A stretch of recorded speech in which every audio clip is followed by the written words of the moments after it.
listener production. Hey, Bension Siebert here with The Briefing. It seems every few months, another massive business operating in Australia is accused of wage theft. Coles, Woolworths, the ABC, BHP, Qantas, big banks, major universities. The list of firms accused of not paying workers what they properly should just goes on. New laws starting January 1 next year will make it a criminal offence right across the country to deliberately underpay staff. There will be massive penalties both for individual bosses and for companies. But how do you even know if you're being underpaid? And will these laws be enough to stop it happening? Here to explain is Patrick Turner. He's a principal lawyer at Maurice Blackburn. Patrick, welcome to The Briefing. How can you tell if your wages are being stolen? Well, look, if you're being issued with pay slips, then you should be having a look at your contract, any modern award that might apply to you, or an enterprise agreement, and checking that the rates of pay are correct. Your first port of call, if you're in any doubt, should be to your union. Otherwise, there's also the Fair Work Ombudsman, which is the federal government's regulator on the beat of wage theft. There are some online resources as well, and as a last resort, you might get in touch with an employment or industrial lawyer to help you work through whether or not you've been underpaid. Do you think sometimes companies make pay slips just really complicated so it's difficult to understand whether you're being underpaid? Well, companies are required to include certain specific information in pay slips, and the purpose of that is to make sure that people are fully appraised of what they are being paid for the work that they're doing, their accruals of relevant leave and those sorts of things. If your pay slip is completely opaque, well, then that might be a cause for concern, and it might be something you need to have a chat with your union about. Okay, so let's talk about some cases. You were involved with the case against 7-Eleven. Can you tell me a little bit about what happened there? Yeah, certainly. So wage theft has become something of an epidemic across Australia, and a lot more public scrutiny has been shone on issues of underpayment across lots of different sectors. At 7-Eleven, what you had was completely widespread, deliberate wage theft. You had convenience stores and petrol stations deliberately underpaying workers, many of whom were from countries overseas and staying and working here on temporary visas, paying them less than the legal minimums. Those schemes would take various forms. Sometimes it was simply paying people below the legal minimum. Other times they would be paid what they were entitled to under the award, but then required to repay in cash part of their pay to employers. I saw instances of workers who had deductions made from their pay where, for example, someone drove off without paying for petrol. We represented over 100 7-Eleven workers. We recovered millions of dollars in underpayments for those workers. Some of those workers were owed hundreds of thousands of dollars in underpayments. It was a very proud moment in my career to help those workers and to support them in recovering their entitlements. Unfortunately, though, wage theft continues to be something that we're seeing across lots of different industries and sectors. Absolutely. And since the 7-Eleven case, we've seen Coles, Woolworths, BHP, the ABC, lots of large organisations hit with wage theft cases. Can you talk to me about some of the most significant of those and what they've shown, I suppose, about the prevalence of the problem? What it shows is that these types of issues are not limited to small operators. It's not just small mum and dad fish and chip shops, for example, that might have some difficulty getting their head around the nuances of an industrial award. We're seeing it at the most sophisticated, well-resourced employers. One of the worst offenders is actually the higher education sector. Universities have tremendous amounts of money to throw at professional human resources and industrial relations advice, and yet the National Tertiary Education Union released a report in December last year which found that there'd been over $160 million in underpayments in the sector, affecting over 100,000 workers.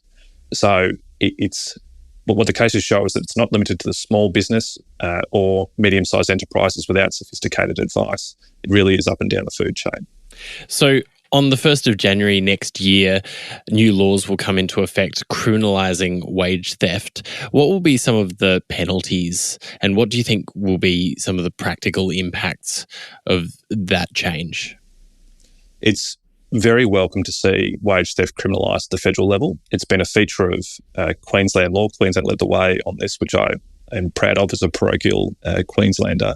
But then Victoria as well also introduced wage theft laws. The federal government has now introduced wage theft laws, which, as you say, will take effect from the 1st of January in 2025.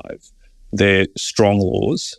Hopefully, they will serve two purposes. Firstly, making sure that people who deliberately steal wages from workers are subject to punishment for doing so. But perhaps more importantly, deterring any employer from engaging in similar practices and forcing those employers to invest more resources in making sure that they're paying workers correctly. In terms of what those laws look like, in short, there will now be a criminal offence for any employer who intentionally engages in conduct that results in an underpayment. And so that will include underpayments against entitlements under the Fair Work Act, for example, to accrued annual leave that's payable on termination, but otherwise underpayments that arise under a modern ward or an enterprise agreement. Another example might be if you're working overtime but you're not being adequately compensated for it, that might give rise to an underpayment. So what will the penalties be?